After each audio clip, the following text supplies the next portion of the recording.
Cafes and restaurants, all public places, closing their doors last night across France for the last time for who knows how long. The French government announcing major new restrictions. But today, amid much criticism, people still being urged to turn out to vote in local elections. We'll bring you the latest. Spain following Italy and imposing a near-total nationwide lockdown, banning people from leaving home at all except to go to work, get medical care or buy food. And in the last few hours, Australia's Prime Minister saying it is imposing a 14-day self-isolation of all international flights from midnight tonight there. We'll hear from our correspondent in Sydney shortly. Good to have you with us. I'm Stuart Norville here on France 24. So from now then, cafes closed, restaurants closed, cinemas closed and gyms closed. All French people told to stay home as much as humanly possible. Except for one thing, France going to the polls today in nationwide local elections, defying the mounting health crisis. President Emmanuel Macron saying they must go ahead to assure democratic continuity, with officials saying special controls will be in place to ensure voting is safe. Much criticism, though, of the juxtaposition of people being told to stay home and yet still to go out to vote. As Catherine Viette reports, the new restrictions put in place here just last night. France's famed cafes, now a casualty of the coronavirus. The government announcing stricter measures meant to slow the virus's spread. Until further notice, we are requiring the closure from midnight tonight of all public places that are not essential to the life of the country. Restaurants, cafes, cinemas, nightclubs, and shops. France has already banned groups of 100 people or more, and starting Monday, all schools and universities will remain closed. But the Prime Minister said the previous measures didn't go far enough. We have observed that the very first measures that we have taken have not been correctly applied. The best way to slow the virus is social distancing. Supermarkets, pharmacies, banks and tobacco shops will remain open, while public transport will continue to operate. France is struggling to get a handle on the outbreak after new cases doubled in just 3 days, pushing the response to stage 3. We are facing a national epidemic which is still in its beginnings, with rapid and intense viral circulation in many parts of the country. Stage 3, which means stepping up our efforts to mitigate and slow the curve of the virus, is based on reinforcing barrier measures. Health officials said the disease is not just dangerous for older people. Half of the 300 coronavirus patients in intensive care were younger than 60 years old. The government urging people to stay home as much as possible and do their part to prevent spreading the virus. So there's elections then going ahead today here, with people being assured it is safe to vote. A second round is also still to be held next weekend. The government issuing guidelines asking voters to keep their distance, with queues to be kept as small as possible, with markers on the floor to keep people apart. People will all be invited to wash their hands and even to bring their own pens to vote. Coverage, of course, of that here on France 24. Now, also here in France, some panic buying is being reported. Some areas much worse than others. Valerie de Camp has this report. Toilet paper, pasta, or meat. In just a matter of hours, these basic staples have become a rare commodity as French consumers stock up on food and hygiene products. In this supermarket in Lyon, shopgoers have been standing in line for over an hour to pay for their groceries. Their carts and trunks are full to bursting. I bought whatever I could. They have options, but it's so crowded. Pasta shelves, nothing. Canned goods, nothing. Scenes of hoarding have also become a familiar sight in the northern city of Lille. Employees scrambling to fill emptying shelves. The shop has seen an 80% increase in customers. We have seen this phenomenon for the past 10 days. Now it has grown even more, with people panic buying certain products. We can't keep up. Online delivery services are also in high demand, the industry reporting an unprecedented surge in orders. Consumers say they are worried and preparing for the worst. I'm afraid of running out of food, water, pasta. I can last for 3 to 4 months. My freezer's packed. Supermarkets have now called on consumers to shop responsibly. Spain on Saturday, following Italy and imposing a near total nationwide lockdown, banning people from leaving home except to go to work, get medical care or buy food. The disease has so far claimed 196 lives in Spain, making it the worst hit country after Italy. Fraser Jackson reports. Following in the footsteps of its Mediterranean neighbour Italy, Spain has initiated a nationwide lockdown as it grapples with rising cases of coronavirus infections. Starting now, we are entering a new phase, the constitutional process of activating a state of emergency. We are ready, we have clear policies, and we are going to keep a steady hand to beat the virus. The measures we are going to adopt are drastic and will unfortunately have consequences. Under the decree, 46 million Spaniards must stay at home unless they are going to buy food or medicine or to go to work or the hospital. The 15-day plan will see public transport curtailed, with services cut by half, and all trains, planes and buses only allowed to be a third full. Employers must also allow those who can to work remotely, and the country's courts will be suspended.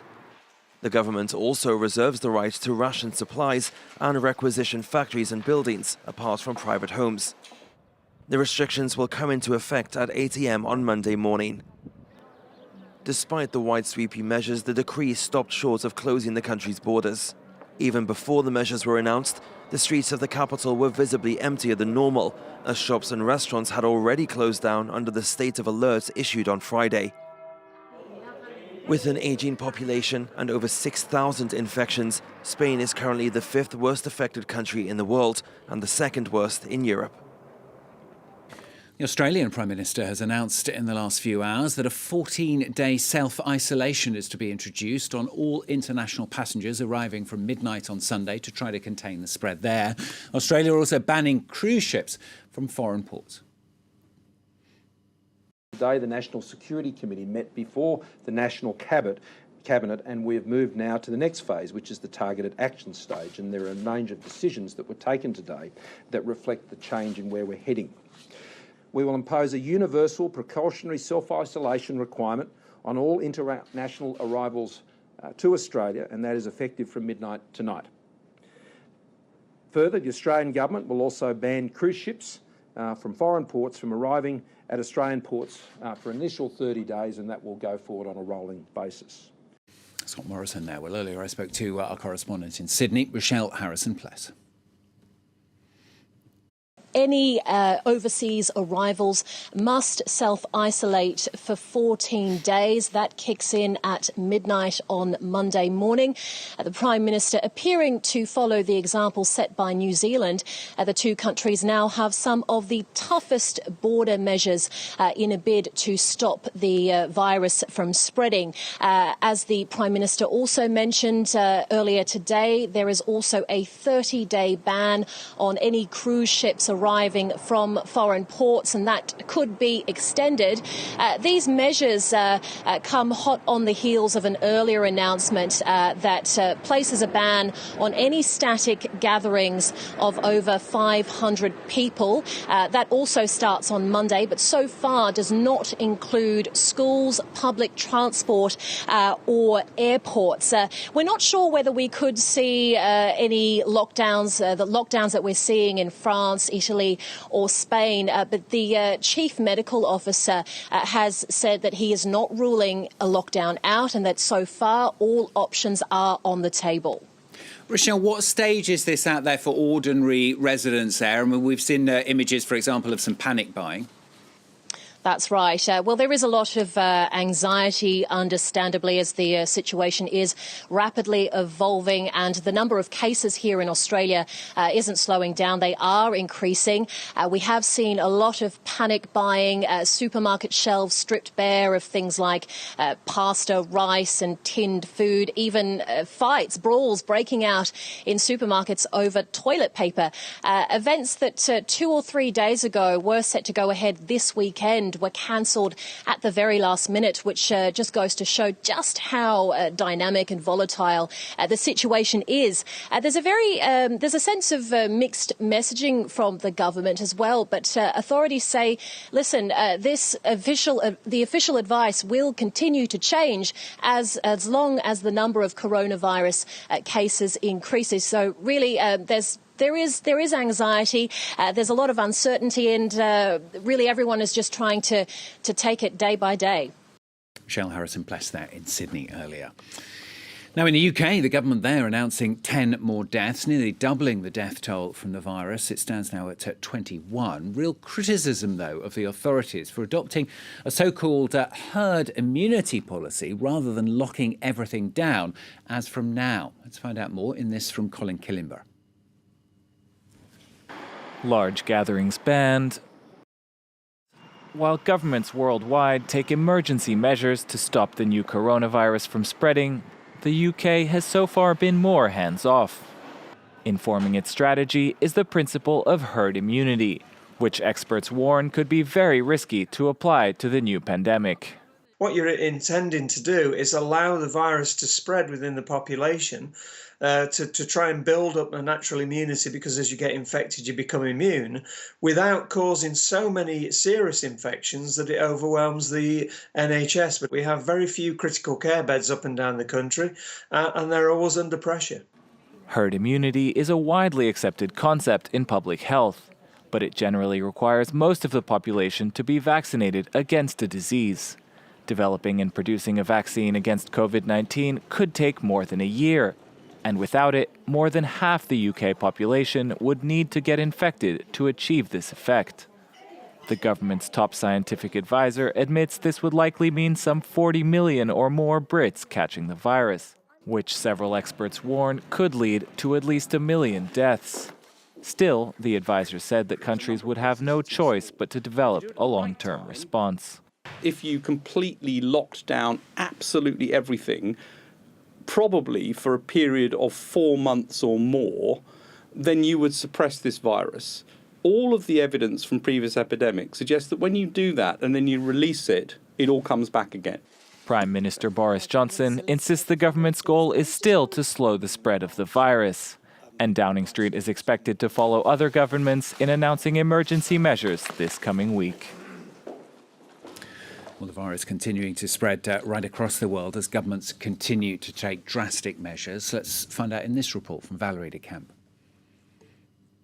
Preparing for a potential lockdown, Jordanians rush to stock up on essentials. With just one case of COVID-19 confirmed in the country, the government is taking no chances. Prime Minister Omar Razaz said on Saturday that all passenger flights would be suspended starting next Tuesday, while schools and universities are set to be closed for a period of 2 weeks. In the West Bank, where 38 cases of the virus have been confirmed, mosques and churches have been disinfected and are expected to remain closed.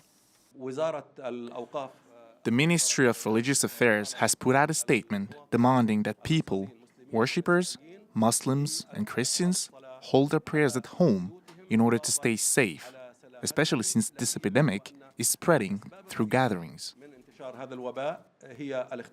Meanwhile, Israeli Prime Minister Benjamin Netanyahu said the country would deploy counterterrorism tools to track people who may have come into contact with coronavirus patients. In Latin America, where the cases of COVID-19 have been steadily rising, governments are ramping up their response to the pandemic. Venezuela, Colombia, and Chile have announced a series of measures, including shutting down borders and banning public gatherings. All those who entered the country in March from Europe must remain in quarantine in their homes. That's a total of 2 weeks of quarantine.